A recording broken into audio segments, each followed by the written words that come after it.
Naitwa Dr. Catherine Idrisa, ni daktari bingwa wa magonjwa ya saratani katika hospitali ya Rufaa Bugando. Leo tutaongelea habari ya saratani ya shingo ya kizazi, lakini kabla hatujasema shingo ya kizazi ni nini, naomba tujue kidogo saratani ni nini. Saratani ni uvimbe, na huo uvimbe unachangiwa na seli ambazo zimeshindwa kukua kwa utaratibu. Yaani nikimaanisha kwa kawaida binadamu ana seli za mwili ambazo zinakuwa kila siku, na ndio maana mtu anakuwa mtoto baadaye anakuwa mtu mzima. Sasa hizo seli zikishindwa kukua kwa utaratibu ndizo zinazotengeneza, tunaziita saratani. Na huo uvimbe ukiendelea nauita ni saratani. Na pia sasa tukizungumzia saratani ya shingo ya kizazi, yani tukimaanisha kwamba kila sehemu ya mwili inaweza kupata saratani. Kila sehemu ya mwili inaweza kupata saratani kwa sababu tumesema kwamba kila sehemu ya mwili inakuwa kila siku, ina seli ambazo zinakuwa. Kwa hiyo tukizungumzia saratani ya shingo ya kizazi tunamaanisha ni sehemu ya uzazi ya mwanamke, yani pale ambapo kwa maneno mengine ni ile njia ambayo mtoto anapita wakati wa kujifungua. Kwa hiyo pale sehemu ile inaweza ikapata saratani, na ikipata saratani ndio tunaita ni saratani ya shingo ya kizazi. Kwa hiyo kinachofuata sasa tuone nini kinasababisha mtu apate saratani ya shingo ya kizazi, ambao mojawapo ambalo tunaweza kusema kwanza saratani, kwamba kile kitu kwamba tukasema hiki kitu kimesababisha huyu mtu apate saratani, hicho bado utafiti unaendelea kufanyika. Ambacho tunaweza kusema ni vile ambavyo viashiria au vihatarishi ambavyo vinaweza kumpelekea mtu apate saratani ya shingo ya kizazi. Kimojawapo ni kuna virus wanaitwa HPV. Hawa HPV ni virus ambao wanaweza kubadilisha zile seli za mwili zikawa saratani. Na hawa HPV wanaambukizwa kutokana na kufanya tendo la ndoa.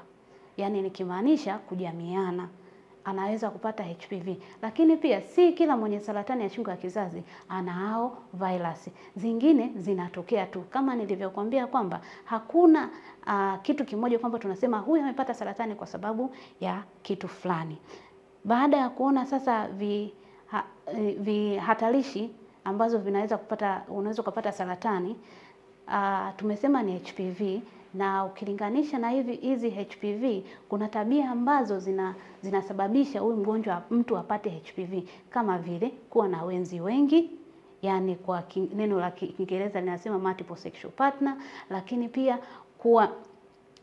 kuanza kujamiana katika umri mdogo, manake unapata hivi virusi mapema sana, ambavyo vikiweza kubadilika vinaweza kubadilisha zile sehemu za seli za mwili zikaweza kutengeneza saratani. Lakini pia kama kawaida ambacho huwa tunasema uvutaji wa sigara, ambacho sio moja kwa moja kinasababisha saratani ya shingo ya kizazi, lakini general hiki pia kile kinaweza kusababisha hiyo.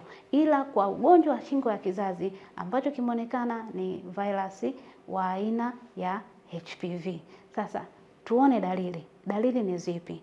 Dalili za mgonjwa wa shingo ya kizazi ni kama vile kutokwa na uchafu, kutokwa na damu kwenye uke. Sizungumzi ile damu ya hedhi. Ile damu ya hedhi ni ya tofauti. Yani mama anaingia au binti anaingia kila mwezi, lakini hii ataendelea kutokwa na damu bila kukoma. Hiyo tayari ni dalili. Sasa baada ya kuziona hizo dalili, lakini pia na kuumwa kiuno. Wamama wengi wanaumwa viuno. Na hizo ni dalili ambazo ni za mwanzo kabisa, mgonjwa anaweza akajua kabisa kwamba mimi natokwa na damu au natokwa na uchafu, na kuja hospitali mapema. Upande wa tiba sasa.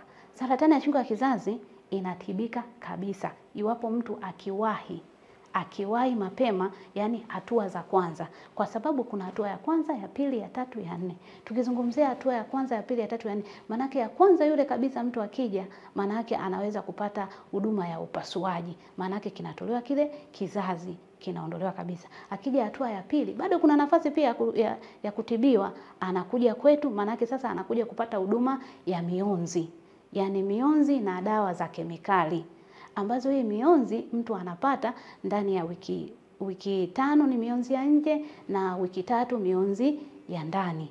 Baada ya hapo huyu mgonjwa anakuja baada ya miezi mitatu, na huyu tena tunamwangalia je anaendeleaje, na hapo basi tunaendelea na kumuona kliniki na kumfuatilia kwa karibu zaidi hadi kwa miaka 5. Ikifika hiyo miaka 5 bado hakuna dalili yoyote, na mgonjwa tunaweza kumruhusu kutoka kwenye kliniki zetu, kwamba tunaweza kusema huyu mgonjwa amepona.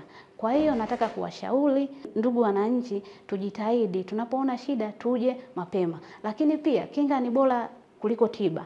Hapa katika hospitali ya Bugando tuna huduma za kinga, ambapo katika huduma za kinga ni pamoja na kufanya uchunguzi wa awali wa saratani ya shingo ya kizazi ambao unafanyika siku ya Jumanne na Alhamisi, na uchunguzi huo ni bure kabisa. Kwa hiyo usisite fika uchunguzi mapema ili ujue afya yako, kwa sababu afya ni mali. Karibuni sana Bugando, huruma na upendo.